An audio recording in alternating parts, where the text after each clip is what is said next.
গিন্নি গো, আরে একটু শান্ত হ, একটু কথাটা শোনো। না না, আমি আর কিচ্ছু শুনবো না। এক সপ্তাহ সময় দিচ্ছি, তার মধ্যে মহারানীর মতো ওই সীতাহার আমার চাই চাই চাই।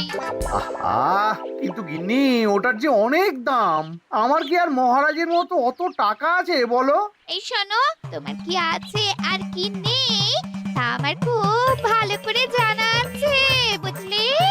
কিন্তু গিন্নি, একটা কথা কান খুলে শুনে রাখো, এবারে যদি তুমি ওই সীতাহার আমাকে গড়িয়ে না দাও, আমি তাহলে চিরদিনের মতো বাপের বাড়ি চলে যাব। এই এই আমি বলে দিলাম। আচ্ছা পড়ে পড়লাম আমি, কি যে করি। দূর, আর ভালো লাগে না।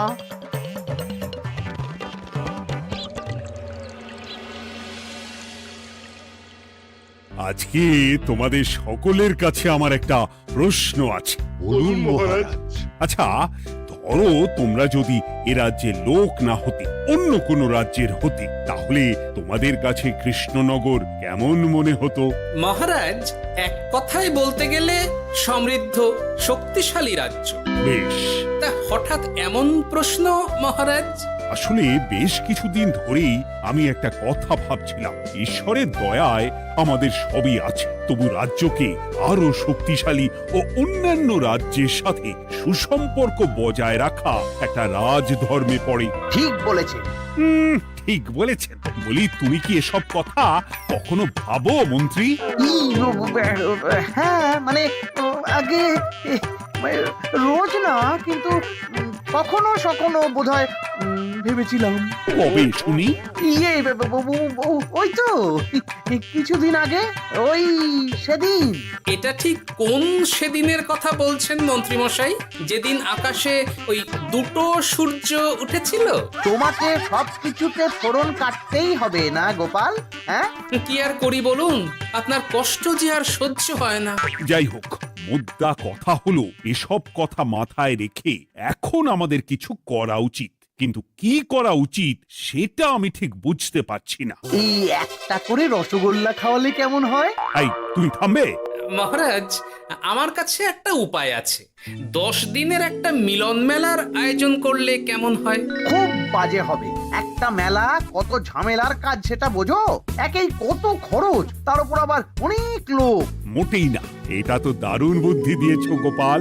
এমন কিছুই তো চাইছিলাম। দূর, আর সবকিছুই আমার বিপক্ষে মনে হয়। দিনটাই খারাপ, আমি বরং চুপই থাকি। তাহলে সবাই শোনো, 1 সপ্তাহ পর কৃষ্ণনগর এক বিরাট বড় মিলন মেলার আয়োজন করছে, আর তার জন্য লোকজনকে নিমন্ত্রণ করার কাজ দেখবে গোপাল।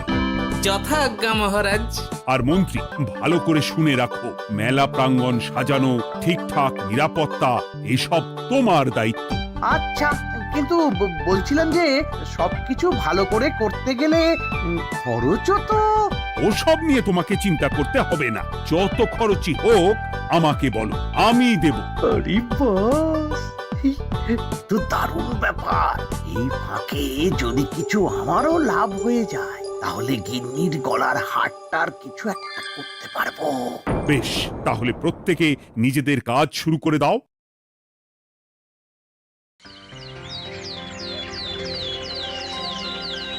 শোনো শোনো শোনো, 1 সপ্তাহ পর কৃষ্ণনগর মেলা প্রাঙ্গণে অনুষ্ঠিত হতে চলেছে 10 দিন ব্যাপী মিলন মেলা।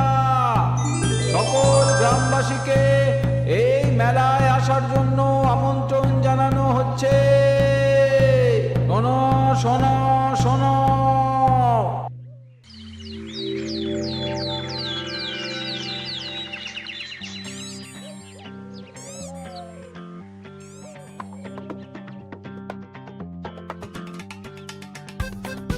বাহ বাহ বাহ, ঠিক যেমনটা চেয়েছিলাম তেমনটাই হয়েছে। আর এসব কিছুর জন্য আমি গোপালকে ধন্যবাদ জানাতে চাই। কি যে বলেন মহারাজ, এই কৃষ্ণনগর তো আমার নিজেরই পরিবার। সেসব আমরা খুব ভালো করেই জানি গোপাল। আর দীক্ষেতা একেবারে উতলে পড়ছে। এসব দেখে গা জ্বলে যায়। তোমার এই এত ভালো বুদ্ধি দেওয়ার জন্য আমি তোমাকে 50টি স্বর্ণমোহর উপহার দিতে চাই। এটা কি হলো? এরকম হলে কিন্তু আমি খেলবো না। কেন মন্ত্রী, তোমার আবার কি হলো? আমিও তো মেলার আয়োজন করেছি, তাহলে গোপাল একা কেন উপহার পাবে? সে তো মেলার জন্য অনেকেই কাজ করেছে, কিন্তু আসল বুদ্ধিটা তো দিয়েছে গোপালই। মন্ত্রী মশাইয়ের বোধহয় খুব হিংসা হচ্ছে। ঠিক আছে মহারাজ, আপনি বরং এই উপহার সকলের সাথে ভাগ করে দিন। না গো, কোনো ভাগ চাই না। তোমার উপহার তুমিই রাখো। যত সব।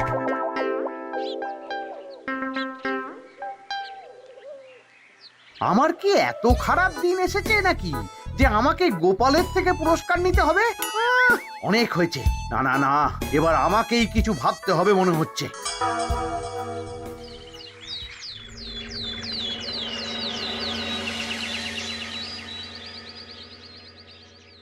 আমার আমার সব শেষ হয়ে গেল গো, সব শেষ হয়ে গেল। এবার এবার আমার কি হবে? মহারাজ, মহারাজ কিছু একটা করুন, মহারাজ কিছু একটা করুন। চিন্তা করো না, আমি দেখছি। যারা দোষী তারা শাস্তি পাবেই। কি শুরু হলো বলো তো হঠাৎ করে? এত বড় বড় চুরি ডাকাতি হয়ে গেল, অথচ কেউ কোনো টেরই পেল না। হ্যাঁ মহারাজ, আসলে রাতের বেলা যখন সবাই ঘুমিয়ে থাকে তখন এই চুরি ডাকাতিগুলো হয়, তাই কেউ কোনো শব্দ পায় না। ভালো করে অনুসন্ধান করো, যে বা যারা এই কাজ করছে তাদের যত তাড়াতাড়ি সম্ভব ধরে ফেলতে হবে, নইলে তো আমাদের প্রজাদের অনেক ক্ষতি হয়ে যাচ্ছে। হ্যাঁ মহারাজ, আপনি কোনো চিন্তা করবেন না। কোথায় আনন্দ করে সব প্রজারা মেলা ঘুরবে তা নয়, আবার এই উটকো ঝামেলা। একটা কথা বলছি, কিছু মনে করবেন না। আসলে এই ঝামেলার কারণ হলো গোপাল। আমি ঠিক জানতাম কোনো না কোনো ভাবে আপনি আমাকে দোষ দেবেন। সত্যি তো, এসবের সাথে গোপালের কি সম্পর্ক? ওরই তো সম্পর্ক আছে মহারাজ। মেলা শুরু হলো আর তার সাথে চুরি ডাকাতিও। আর যদি গোপাল মেলার বুদ্ধিটা না দিত তাহলে রাজ্যে এত চুরি ডাকাতিও বাড়তো না। মানছি মন্ত্রী মশাই, মেলার বুদ্ধিটা আমার, কিন্তু মেলার নিরাপত্তা রক্ষা তো আপনার দায়িত্ব ছিল। যদি মেলা থেকেই এই ঝামেলা শুরু হয় তাহলে তো আপনার কাজেও ফাঁক আছে। মুখ সামলে কথা বলো গোপাল। আহ, তোমরা একটু থামবে? এখন নিজেদের মধ্যে ঝামেলা করার সময় নয়। সবাইকে একসাথে কাজ করে আসল চোর ডাকাতদের ধরতে হবে, তারপর বোঝা যাবে কার দোষ ছিল আর কার নয়। আগে মহারাজ।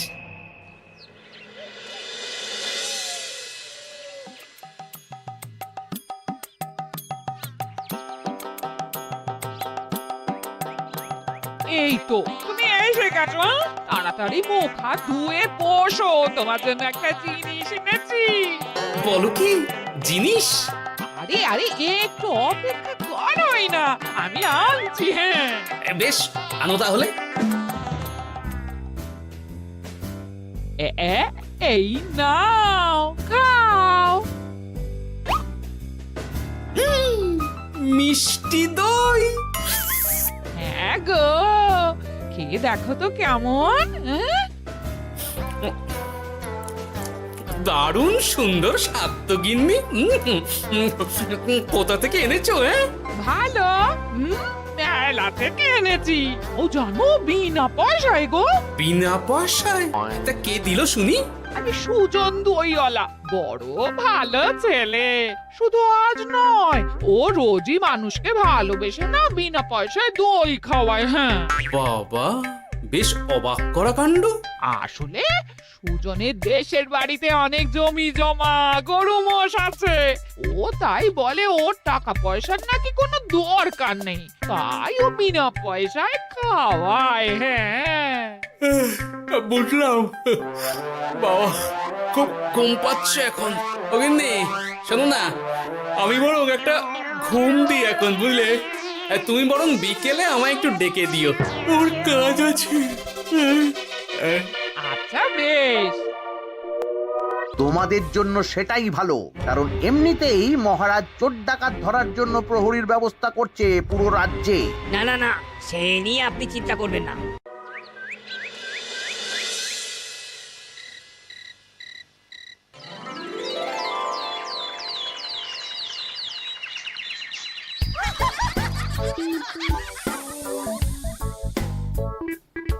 কই গো ওরে আর কতক্ষণ ঘুমোবে? সকাল তো হয়ে গেল। সে কি গিন্নি, সকাল?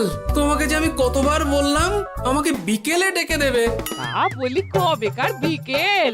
গতকালে না আজকে? তোমার বুদ্ধিতে কি বলে গিন্নি? আমার বুদ্ধি নিয়ে কথা বলো, আগে নিজের ঘুমকে দেখো। গতকাল বিকেল থেকে ডেকে ডেকে গলা ব্যথা হয়ে গেল, কিন্তু ওনার ঘুম আর ভাঙে না। হতেই পারে না। পারে না? ওদিকে কাণ্ড দেখো, রাতের খাবার পর্যন্ত পড়ে আছে। হ্যাঁ, আজব কাণ্ড। যাই হোক, অনেক দেরি হয়ে গেছে বুঝলে, আমাকে এক্ষুনি রাজসভার জন্য বেরোতে হবে।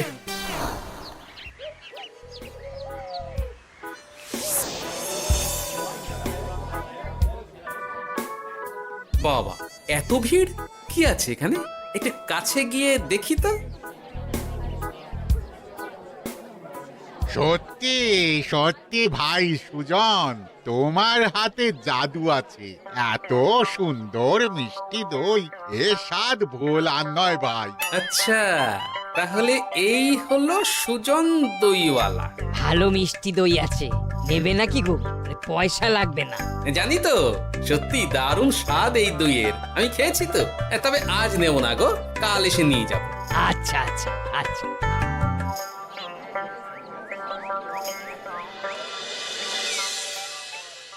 আর কোনো নতুন খবর পেলে ওই ডাকাতদের ব্যাপারে? না মহারাজ, এখনো ঠিক ধরতে পারিনি। ওরা বোধহয় বুঝতে পেরে গেছে যে আমরা খোঁজ করছি। মহারাজ, আমার মাথায় একটা নতুন বুদ্ধি এলো।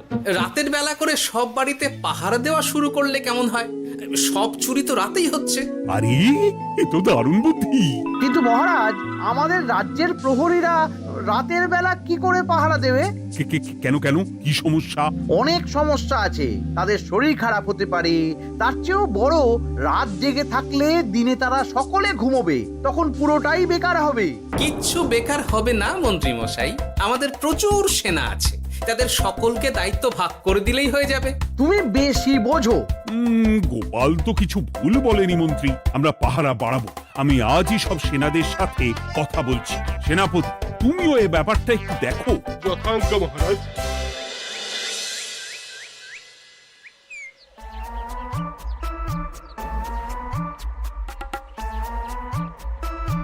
চোর ডাকাতদের ধরার জন্য যদি একটা সূত্রের হদিশ পাওয়া যায় তাহলেই কেল্লা ফতে, কিন্তু সেটাই পাওয়া যাচ্ছে না বলেই এত সময় লাগছে।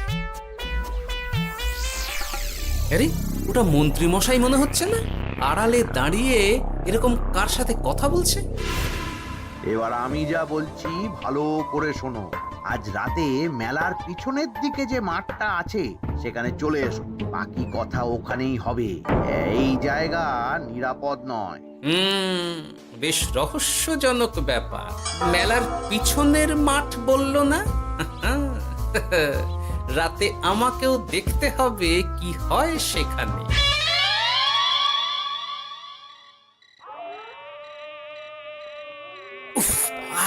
কি মশা রে বাবা, কখন থেকে দাঁড়িয়ে আছি, মন্ত্রী মশাইয়ের পাত্তা নেই কেন?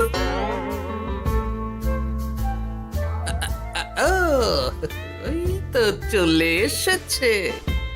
এই যে আমার সোনার হাটটা কই? হ্যাঁ, ওই পই করে বলেছিলাম আমার ওটা চাই। আগে কি আর বলি বলুন তো, ওই হারটা আমাদের দলের প্রধানের খুব পছন্দ হয়ে গেছে, তাই কোনোভাবেই ওটা দিতে পারলাম না। কি এত বড় সাহস! আমার বলার পরেও তুমি এরকম করলে? বড় ভুল হয়ে গেছে মন্ত্রী মশাই, এবারের মতন ক্ষমা করে দিন, আর হবে না, এই কথা দিচ্ছি। তোমাদের জন্য সেটাই ভালো, কারণ এমনিতেই মহারাজ চোর ডাকাত ধরার জন্য প্রহরীর ব্যবস্থা করছে পুরো রাজ্যে। না না না, সে নিয়ে আপনি চিন্তা করবেন না, আমাদের ধরা পড়ার কোনো সুযোগই নেই, কারণ যে পরিমাণ ওষুধ আমি আমার দইতে মিশিয়ে দিই সেটা একবার যে খাবে মরার মতন ঘুমোবে। বাহ বাহ বাহ, সে তো খুব ভালো। করো করো। তার কোনো নতুন খবর পেলে? মেলা তো শেষের দিকে। হ্যাঁ পেয়েছি, পাশের গ্রামে বলরাম নামে এক বড় মহাজন আছে। পরশু তার মেয়ের বিশাল ধুমধাম করে বিয়ে। শেষ একটা বড় দান মারতে পারলেই আপনার আমার দুজনেরই শান্তি। আচ্ছা, এই ব্যাপার তাহলে। এসব কিছুর পেছনে মন্ত্রী জড়িত। এইবার বুঝতে পারছি কেন রাতের পাহারাতে ওনার এত আপত্তি ছিল। কিন্তু ওই লোকটা কে? ঠিক আছে, এখন যাও, একটু সাবধানে কাজ করো আর আমার পাওনাটা ঠিকঠাক দিও, কেমন? সে কি সুজন দইওয়ালা? এবার আমার কাছে পুরো ব্যাপারটা পরিষ্কার হয়ে গেছে। না, কালই মহারাজকে সব জানাতে হবে, আর এদের হাতে নাতে ধরার জন্য একটা উপায় ভাবতে হবে।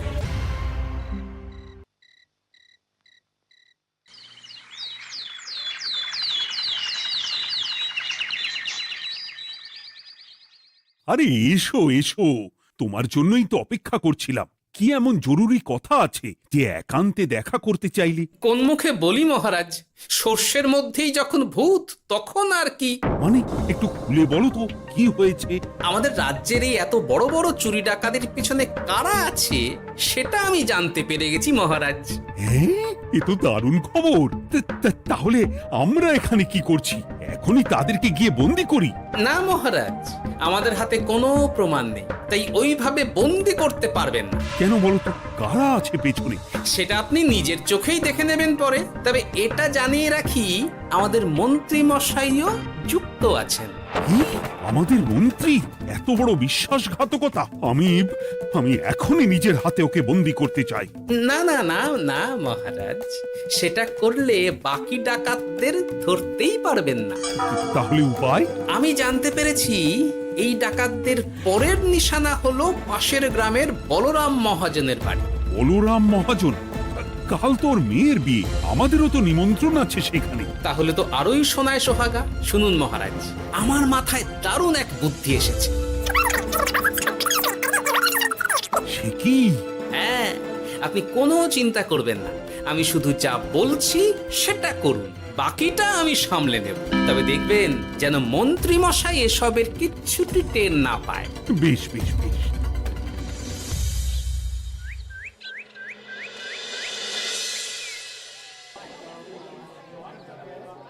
আর তো কিছুক্ষণ, এরপরেই তো সন্ধে নামবে। তোমার সবকিছু তৈরি তো? হ্যাঁ মহারাজ। আরে মহারাজ আর গোপাল কানে কানে এত কি কথা বলছে, আমাকেও জানতে হবে সেটা। ওই যে আসছে মরকটটা, আমার আর ওকে এক মুহূর্ত সহ্য হচ্ছে না। মনে হচ্ছে গুদুম গুদুম করে ওর মাথায় গাঁটটা মারি। শান্ত হন মহারাজ, দয়া করে শান্ত হন আর একটুখানি, তারপর আপনি মন্ত্রী মশাইয়ের সাথে যা ইচ্ছে করবেন। ওর আমি বরং অন্যদিকে যাই, মুখ দেখলেই আমার মাথাটা গরম হয়ে যাচ্ছে। সেই ভালো। কি হলো ব্যাপারটা? যাই হোক, আর তো কিছুক্ষণ, তারপর আমার বিশাল লাভ হবে। বরং ততক্ষণ আমি পেট পুজো করি।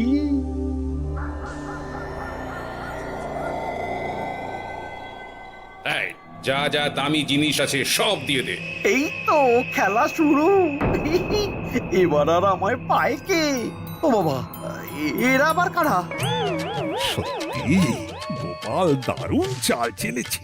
এই তোমরা এখানে কি করতে এসেছো? কেন, তোমরা যা করতে এসেছো? ডাকাতি? এমন তো কোনো কথা ছিল না। কার দলের লোক তোমরা? মন্ত্রী মশাইয়ের দলের লোক। এই রে, কি বলছে সব? কোথায় কোথায়? এই মন্ত্রী মশাই, এই কি বলছে এরা? আপনি দু নৌকোয় পা দিয়ে চলছে, আমরা থাকতে আপনি আরো এক ডাকাতের দলের লোককে ডেকেছেন। কি মন্ত্রী? শেষে কিনা তুমি? কি খেয়েছে রে, আর বোধহয় বাঁচতে পারবো না। কই, চুপ কেন? বলুন, মন্ত্রী মশাই সোনার হার ডাকাতি করে আপনাকে দেওয়ার জন্য এখানে ডেকেছেন। কি সোনার হার? আমাকেও তো একই কথা বলেছে। আপনি আমাদের থেকে খবর নিয়ে অন্য দলকে কাজ দিয়েছেন। এই না না, মিথ্যে কথা। কিসের মিথ্যে? আপনি ছাড়া তো আর কেউ জানতো না এখানের কথা। না গো, আমি শুধু তোমাদেরকেই কাজ দিয়েছি একদম শুরু থেকে। আর কোন ডাকাতের দলকে আমি চিনি না, আমি তো নিজেই প্রথম শুনছি। মন্ত্রী, লজ্জা করে না তোমার? তুমি আমার প্রজাদের এইভাবে ঠকাচ্ছিলে। ইয়ে মানে মহারাজ, আমি আসলে অনেক হয়েছে মন্ত্রী মশাই, আপনি ধরা পড়ে গেছেন। প্রহরী, বন্দি করো সবাইকে, আর মন্ত্রীকেও। আমাকে ক্ষমা করে দিন মহারাজ, আমি ইচ্ছা করে এটা করিনি। আসলে আমার গিন্নি কদিন ধরেই মহারানীর সীতাহারের মতো দেখতে হার বায়না করেছে। তার জন্য তুমি নিজেদের লোকেদের থেকেই চুরি করবে? আর কি করব বলুন, এক সপ্তাহের মধ্যে হার না দিলে বাড়ি ছেড়ে চলে যাবে বলেছে। তাই আমি এখন আপনি যেটা করেছেন সেটা যদি আপনার গিন্নি জানতে পারে তাহলেও বাড়ি ছেড়ে চলে যাবে। শাস্তি তো তোমাকে পেতেই হবে মন্ত্রী। আয়, কে আছো? শোনো, মন্ত্রীকে মুখে কালি মাখিয়ে গাধার পিঠে বসিয়ে সারা রাজ্য ঘোরাও, এটাই ওর যোগ্য শাস্তি। আর গোপাল, তোমার বুদ্ধির প্রশংসা করতেই হয়। তোমার পুরস্কার আমি কাল রাজসভায় দেব। দূর দূর, জীবনে বিয়ে করাই ভুল হয়েছে আমার।